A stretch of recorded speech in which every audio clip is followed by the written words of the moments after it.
విజయవాడలో ఒక రాజకీయ పార్టీ అండలేకుండా ఒక కార్పొరేటర్ గా ఇండిపెండెంట్ గా అన్ని పార్టీలను వ్యతిరేకించి గెలిచిన వ్యక్తి వంగవీటి మోహన్ రావు గారు. ఆయన రాజకీయంగా ఎదగడంతో క్రమక్రమంగా జిల్లాల్లో కూడా ఆయన బలమైన శక్తిగా తయారయ్యారు. ఇవాళ ఆయన కాపు నాయకుడు అనే ప్రచారం జరుగుతుంది కానీ ఎక్కువ చెప్పాలంటే బలహీన వర్గాలకు కాపులకు కూడా ఆయన ఒక నాయకుడు. ఆయన చనిపోయిన రోజున హత్యకు గురైన వాళ్ళలో ఎక్కువ మంది బలహీన వర్గాలు. ఇంకా చెప్పాలంటే రోడ్డు పక్కన అరటి పళ్ళు, జామకాయలు ఇటువంటి అమ్ముకునే వాళ్ళు, బట్టలు అమ్ముకునే వాళ్ళు ఉన్నారు చనిపోయిన వాళ్ళలో. కారణం ఏంటంటే వాళ్ళ కోసం రోడ్డు పక్క స్ట్రీట్ వెండర్స్ వాళ్ళని తొలగించాలనే ప్రయత్నం చేస్తే అడ్డుకుని వాళ్ళ తరఫున ఫైట్ చేసిన మనిషి ఆయన. ఇళ్లు కూల్చేయాలనే ప్రయత్నం చేస్తే అడ్డుకున్న మనిషి ఆయన. ఆ రకంగా బలహీన వర్గాలకు అండగా నిలబడి ఫైట్ చేయడంతో తెలుగుదేశం పార్టీ ఇబ్బందిగా భావించింది. ఆయన విజయవాడ తూర్పు నియోజకవర్గం కాంగ్రెస్ పార్టీలో ఎలా చేరారు? ఇండిపెండెంట్ గా కార్పొరేటర్ గా చేరిన మనిషి, గెలిచిన మనిషి కోన ప్రభాకర్ రావు పిసిసి అధ్యక్షుడిగా ఉండగా కాంగ్రెస్ పార్టీ సభ్యత్వం ఇచ్చారు. ఆ తర్వాత వైఎస్ రాజశేఖర రెడ్డి గారు కాంగ్రెస్ అధినాయకుడిగా ఉండగా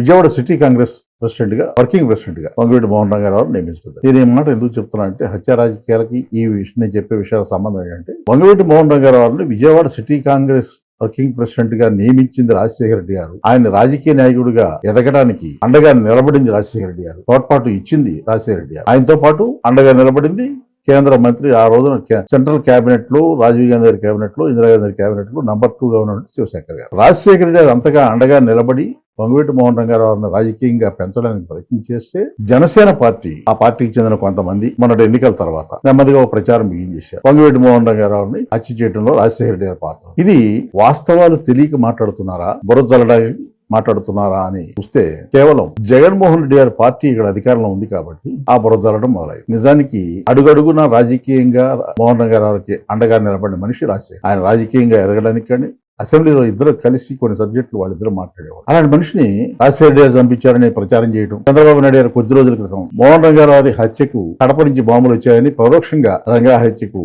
వెనకాల రాజశేఖర గారు ప్రచారం చేయడానికి ప్రయత్నం చేయడం జరిగింది. ఎందుకంటే దుర్మార్గం మరొకటి వంగవీటి మోహన్ రావు గారు ఎన్టీ రామారావును పెట్టిన పార్టీలో బంధుత్వాన్ని అడ్డు పెట్టుకుని పార్టీలో చేరి అడ్డదారిలో పదవులు దక్కించుకుని అధికారాన్ని చేజిక్కించుకుని ప్రత్యర్థులను వేధించడానికి ప్రయత్నం చేస్తున్న చంద్రబాబు నాయుడు లాంటి వాడు కాదు. ఒక సాధారణ వ్యక్తి రాజకీయ నాయకుడిగా మారి ఉమ్మడి ఆంధ్రప్రదేశ్ లో రాజకీయ శక్తిగా మారిన వ్యక్తి వంగవీటి మోహన్ రావు గారు. ఆయన రాజకీయ శక్తిగా మారడానికి ప్రధాన కారకుడు వైఎస్ రాజశేఖర రెడ్డి. ఆయన సిటీ కాంగ్రెస్ ప్రెసిడెంట్ లేకపోతే అంతగా ఎదిగేవాడు కాదు. సెంట్రల్ గవర్నమెంట్ లో ఆయనకు అండగా నిలబడింది శివశంకర్ గారు. అందులో రెండో అభిప్రాయం లేదు. ఆ రోజున మోహన్ రావు గారు ఖమ్మం జిల్లాలో ఒక మున్సిపల్ ఎలక్షన్ లో ప్రచారం చేస్తే ఆ మున్సిపాలిటీ చైర్మన్ రంగా గారు ప్రచారం చేసినటువంటి మనిషి గెలిచాడు. నల్గొండ జిల్లాలో అట్లాగే ఒక మున్సిపాలిటీ చైర్మన్ రంగా గారు ప్రచారం చేయడం వల్ల గెలవడం. ఇలా బలమైన రాజకీయ శక్తిగా మారుతున్న తరుణంలో విజయవాడలో పోలీసు దుశ్చర్యలు పెరగడంతో రంగాన్ని అణిచివేయడానికి కోసం ఆయన ఎదగకూడదని కేఎస్ వ్యాస్ అనే ఐపీఎస్ అధికారిని తీసుకొచ్చి ఇక్కడ పోలీస్ ఎస్పీగా నియమించి ఏం చేసేవాడు? మోహన్ రావు గారి కార్యక్రమాలు ఏంటి? వేసవకాలం వస్తే చలివేంద్రాలు పెట్టడం, ఎక్కడన్నా అగ్ని ప్రమాదాలు లేకపోతే ఏదైనా వరదలు వస్తే, కృష్ణానది వరదలు, ఇప్పుడు కృష్ణాక ప్రశాంతంగా ఉంది, అప్పుడు వరదలు వస్తే చాలు కృష్ణానది కృష్ణాక మునిగేది. అక్కడ అన్నదానాలు చేయటం, లేదా కొండల మీద ఇళ్లు కలపోతే వాళ్ళకి అన్నదానం చేయటం, ఇటువంటి కార్యక్రమాల్లో ఉండేవాళ్ళు. వంగవీటి మోహన్ రావు గారు చలివేంద్రాలు పెడితే కూల్చేయటం, పోలీసులు అన్నదానాలు చేస్తే అడ్డుకోవడం, ఇళ్ల స్థలాలు పట్టాలు కావాలని ఆందోళన చేస్తే అణిచివేయడం, మోహన్ రావు గారికి అండగా ఉన్నారని రోడ్డు పక్క వ్యాపారస్తులు వాళ్ళ వ్యాపారాలు అక్కడ చేయకూడదని వాళ్ళని పీకేయడం, ఇలాంటివన్నీ పోలీసుల ద్వారా చేశారు. అయితే ఆయన ధైర్యంగా నిలబడి పోలీసులకు వ్యతిరేకంగా పోరాడారు. ఈ పోరాటంలో ఈ క్రమంలో ఇంకోటి జరిగింది. అప్పట్లో తెలుగుదేశం పాలనలో తెలుగుదేశం పాలనలో పోలీసులను ఉపయోగించుకోవడం అనేది అప్పటి నుంచి మొదలైంది. అందువలన పోలీస్ స్టేషన్ లో లాకప్ డెత్లు కూడా పెరిగింది. తెలుగుదేశం పార్టీ అండ ఉండడంతో పోలీసులు కొంతమంది అధికారులు రెచ్చిపోయి ప్రవర్తించేవాడు. ఆ లాకప్ డెత్ జరిగిన ప్రతిసారి కూడా మోహన్ రావు గారు పోలీస్ స్టేషన్ ఎదుటి కూర్చోవడం, ఆ ఆందోళన చివరి వరకు ఫైట్ చేయడం, నిందితులకు శిక్ష పడే వరకు పోరాటం అనేది జరిగేది. ఆయనకి న్యాయవాదులు కూడా బలమైన గ్రూప్ ఉండేది. అట్లా ఫైట్ చేసేవాడు. ఒక్క ఉదాహరణ చెప్తాను. నేవీలో పనిచేసేటువంటి మురళీధరన్ అనే కేరళకు చెందిన ఒక అధికారి రైల్వే స్టేషన్ లో ట్రైన్ లో వెళుతూ పోలీసులతో గొడవ జరిగితే పోలీసులు అరెస్ట్ చేశారు. విజయవాడ 5 పోలీస్ స్టేషన్ లో లాకప్ డెత్ గురయ్యాడు. నేవీ అధికారి కూడా చనిపోయాడు. చనిపోతే ఆ కేసును ఆయన టేకప్ చేసి చివరి వరకు ఫైట్ చేశాడు. రాష్ట్ర స్థాయిగా, దేశ స్థాయిలో అది పెద్ద ఆందోళనగా తయారై. అలాగే ఇంకో ఉదాహరణ చెప్తాను. విజయవాడ 3 పోలీస్ స్టేషన్ లో ఒక లాకప్ డెత్ జరిగింది. రిక్షా వర్కర్ చనిపోతే ఆయన ఆందోళన చేపట్టారు. ఆ రోజున చనిపోయారని తెలిసిన తర్వాత ముందు సబ్ కలెక్టర్ ఆఫీస్ లో మెమోరాండం ఇచ్చారు. ఆయనకి సంతృప్తి కలిగించిన ఆ సమాధానం గాని స్పందన గాని. ఆ రోజున విజయవాడలో యువజనోత్సవాలు జరుగుతున్నాయి కార్పొరేషన్ ఆధ్వర్యంలో. అక్కడికి హోంమంత్రిగా ఉన్న కోడెల శివప్రసాద్ వచ్చారు. ఆయనకి మెమోరాండం ఇవ్వాలని ఈ బాధితుల్ని కార్యకర్తలు వెంట పెట్టుకుని అక్కడికి వెళ్లి లోపల కవర్ చేస్తే కోడెల శివప్రసాద్ గారు రంగా గారితో మాట్లాడడానికి ఇష్టపడలేదు. అప్పుడు ఆయన హోంమంత్రి. కార్యకర్తలందరూ ఆ స్టేడియం ముందు ఆందోళన చేయడంతో ఆయన బయటికి రావడం. అక్కడ ఉన్నటువంటి స్టేడియంలో ఉన్నటువంటి ఒక షాప్ లో ఖాళీ చేయించి 2 కుర్చీలు వేసి కూర్చోబెడితే మధ్యలో ఒక పేరున్న లాయర్ కూర్చున్నారు. సరే కూర్చుంటే నువ్వు చెప్తే నేను చేయాలా అనే ధోరణిలో కోడెల శివప్రసాద్ మాట్లాడడం, రిక్షా వర్కర్ చనిపోతే మీరు మాట్లాడే పద్ధతి ఇదేనా అని ఈయన అడగడం, దాని మీద నువ్వెంత అంటే నువ్వెంత అని మాటలు జరగడం, ఈ అంతు చూస్తానని చెప్పి కోడెల శివప్రసాద్ అంటాం జరిగింది. దాంతో ఆయన బయటకు వచ్చేసి బంద్ పిలిపించాడు. విజయవాడ చరిత్రలో ఇప్పటి వరకు అటువంటి బంద్ జరగల. రిక్షా వర్కర్లు వీధిన రిక్షాలు అడ్డం పెట్టేసి సంపూర్ణమైన బంద్ చేశారు. సామాన్యులు జరిపినటువంటి బంద్, అది రాజకీయ బంద్ కాదు. అంతగా బలహీన వర్గాలని పేదల్ని అండగా నిలబెట్టుకున్నటువంటి వాళ్ళకి అండగా నిలబడి ఈయనకి అండగా మార్చుకున్నారు. అలా పోలీసు అకృత్యాలని వ్యతిరేకించి పోరాటం చేసి ప్రభుత్వానికి కంట్లో నలుసుగా తయారయ్యారు. దీనికి తోడు పొరుగు జిల్లాల నుంచి ఈయన ముఖ్య అతిథిగా పిలిచి సభలు పెట్టడం మొదలైంది. అదే క్రమంలో తూర్పుగోదావరి జిల్లా కాకినాడలో ఒకే రోజున పొద్దున పూట ఎన్టీ రామారావుతో ఓ సభ జరిగింది. అదే గ్రౌండ్ లో అదే రోజు సాయంత్రం మోహన్ రంగారావు సభ జరిగింది. కానీ రంగారావు సభకు జనం విపరీతం కూర్చుంది. ఇంకా అక్కడి నుంచి తెలుగుదేశంలో చర్చ మొదలైంది. ఆ చర్చనే కోడెల శివప్రసాద్ గారు ఇంకా మరి కొంతమంది పక్కదారి పట్టించి మోహన్ రంగ గారి మీద ద్వేషం పెంచడానికి ప్రయత్నం చేసి దీనికి వెనకాల చంద్రబాబు నాయుడు గారు సూత్రధారి. అప్పుడు నేను స్టేటస్ ఏంటి సార్? బాబు గారు ఏ పొజిషన్ లో? అప్పుడు కర్షక పరిషత్ చైర్మన్, పార్టీలో పెత్తనం అయింది మొత్తం అయింది. తర్వాత ఆయనే కదా మొత్తం గ్రిప్ తెచ్చుకున్నాడు ఆయన. ఇది జరిగిన తర్వాత ఎక్కడైతే ప్రభుత్వానికి వ్యతిరేకంగా బలంగా ఒక శక్తిగా తయారాడు అని చెప్పేసి అనుకున్నారో, వచ్చే ఎన్నికల్లో ఈ నెట్టి పరిస్థితుల్లో ఓడించాలని విజయవాడ తూర్పు నియోజకవర్గంలో ప్రయత్నాలు మొదలయ్యాయి. ఆ ప్రయత్నాలు జరుగుతూ ఉండగానే పోలీసులు వేధింపులు కూడా మొదలయ్యాయి. ఎట్లా మొదలైన తెలుగుదేశం పార్టీలో ఒక బలమైన నాయకుడికి కాళ్ళు చేతులు ఎవరంటే కార్యకర్తలను హింసించి పోలీస్ కేసులు పెట్టి వాళ్ళు రోడ్డు మీద రాకుండా చేస్తే నాయకుడు ఏం చేయలేడనే ఉద్దేశంతో రాత్రిళ్ళు ఇళ్లకి వెళ్లి కార్యకర్తలను అరెస్ట్ చేసి వాళ్ళ చిత్రహింసలకు గురి చేయడం, కేసులు పెట్టడం జరిగింది. వీటన్నింటినీ కూడా ఆయన ఎదుర్కొన్నాడు. ఇంత జరుగుతుంటే సరే ఎస్పీ వ్యాస్ గారు ఇంకో పక్కన ఈ మోహన్ రంగ గారి మీద రౌడీ అనే ముద్రేసి అణిచేస్తానది ఇది అని చెప్పి ప్రచారం చేయడం జరిగింది. దానికి తెలుగుదేశం పార్టీ వారు పూర్తి అండగా ఉన్నారు. ఇప్పుడు ఎమ్మెల్యే కదా సార్? ఎమ్మెల్యే.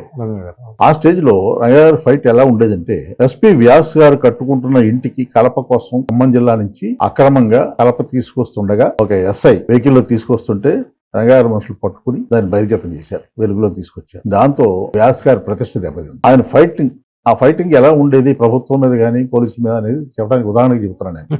ఒక ఐపీఎస్ ఆఫీసర్ మీద, ఇక్కడ పవర్ఫుల్ ఐపీఎస్ ఆఫీసర్ మీద అట్లా ఫైట్ చేశాడు. ఇంత జరుగుతుంటే వాళ్ళు మాత్రం ఎందుకు సహిస్తారు? కాంగ్రెస్ పార్టీలో రోజు రోజుకి ఈయన బలపడుతున్నాడు. చేరినప్పటి నుంచి ఆయన రోజువారీ కార్యక్రమాలు, ఆందోళనలు, జనంతో సంబంధాలు అన్ని జరుగుతుంటే మున్సిపల్ కార్పొరేషన్ కూడా ఎన్నికలు వస్తే కార్పొరేషన్ ఎన్నికల్లో కాంగ్రెస్ గెలిచింది. జంజాల శంకర్ గారు మేయర్ అయ్యారు. దీనికి ప్రధాన కారణం పొంగిడి మోహన్ రావు గారు. దాంతో బలమైన రాజకీయ శక్తిగా తయారయ్యాడు. దీన్ని దెబ్బతీయాలంటే ఏం చేయాలనే ఆలోచనలో మొదలయ్యాయి. ఆ పరిస్థితుల్లో ఆయన కాలువగట్ల మీద, కొండల మీద నివాసం ఉండేటువంటి మురికివాడల్లో నివాసం ఉండే వారికి ఇళ్ల పట్టాలు ఇవ్వాలని ఒక ఆందోళన చేపట్టారు. అప్పట్లో రాణి గారితో అంటే చాలా మురికివాడగా ఉండేది. అలాంటి ప్రాంతాల్లో ఉండే వాళ్ళందరికీ ఇళ్ల స్థలాలు పట్టాలు ఇవ్వాలని చెప్పి ఆందోళన, అది జరగకుండా చేశారు. నేను ఈ సందర్భంలో ఒక కంపారిజన్ కూడా చెప్పాలి. అలా మోహన్ రంగారావు ఆందోళన చేసినటువంటి కాలువగట్ల వాళ్ళు, కొండ మీద పేదలు, వీళ్ళందరికీ కూడా ఇళ్ల స్థలాలు పట్టాలు ఇవ్వాలనే విజయవాడ చుట్టుపక్కల ప్రాంతాల కూడా కలుపుకొని 50,000 మందికి ఇళ్ల పట్టాలు అమరావతిలో ఇస్తే చంద్రబాబు నాయుడు గారు రద్దు చేశారు. మొదటి మోహన్ రంగారావు పట్టాలు ఇప్పించాలనుకున్నారు. జగన్మోహన్ రెడ్డి వచ్చిన తర్వాత దాన్ని సాకారం చేశారు. వాటిని చంద్రబాబు నాయుడు గారు రద్దు చేశారు. ఎవరు పేదలకు అనుకూలంగా ఉన్నట్టు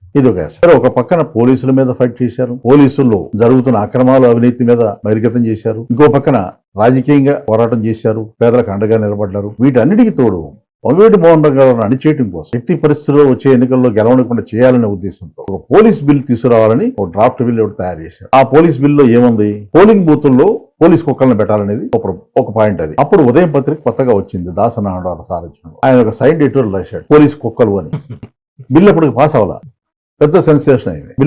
బిల్లుకు వ్యతిరేకంగా ప్రజాభిప్రాయం కూడగట్టడంలో మోహన్ రావు గారు సక్సెస్ అయ్యారు. ఇష్యూ చేశారు, అయింది. బిల్లు వెనక్కి తీసుకున్నారు. అంటే ఒక రాజకీయ నాయకుడిని అణచివేయడానికి ఎంతగా ప్రయత్నం చేస్తారు అనేది అదొక ఉదాహరణ. ఆ రోజున ఆ డ్రాఫ్ట్ బిల్లుని నేనే బయట పెట్టిన తర్వాత ఆ కాపీ గారికి ఇవ్వటం, ఆయన నన్ను ఒక లాయర్ ఇప్పటికీ ఉన్నారు, ఆ ఇద్దరిని స్టడీ చేసి పాయింట్స్ చెప్పమంటూ జరిగింది. ఈ పోలీస్ బిల్లుకు విత్డ్రా చేసుకున్న తర్వాత ఇంకా కక్ష పెరిగింది తెలుగుదేశం. ఆ వ్యతిరేకత పెరగడంతో తోడు స్థానికంగా రంగారికి వ్యతిరేకంగా దుందుడుగ్గా వ్యవహరించే కొంతమందిని ఎంకరేజ్ చేయడం మొదలు. నేను ఇక్కడ సందర్భం ఒక క్లారిఫికేషన్ ఇవ్వాలి. అసలు మొట్టమొదటి విజయవాడ వచ్చినప్పుడు వంగవీటి రంగారి అన్న రాధాకృష్ణమూర్తి గారు సిపిఐలో చిన్నకారుల సంఘం అధ్యక్షుడిగా చిన్నకారుల సంఘంలో Taxi. యాక్టివ్గా ఉండేవాడు. అవును పాత బస్ స్టాండ్ దగ్గర అవును యాక్టివ్ గా ఉండేవాడు. అప్పట్లో సిపిఐ చాలా బలంగా ఉంది విజయవాడలో. అప్పట్లో చలపతి బంగ్లా దగ్గర ఉన్నటువంటి చిన్న దేవాలయం దగ్గరలో సాయంత్రం పూట మహిళలు వెళ్తుంటే వేధిస్తున్నారు అనే సమాచారం అందుకుని సిపిఐ ఆధ్వర్యంలో ఆ రౌడీ మూకల్ని ఎతకబాదారు. అది చంద్ర రాజేశ్వర సిపిఐ ఆధ్వర్యంలో ఓకే ఓకే అప్పుడు సిపిఐలోనే ఉన్నారు బాలాజీ.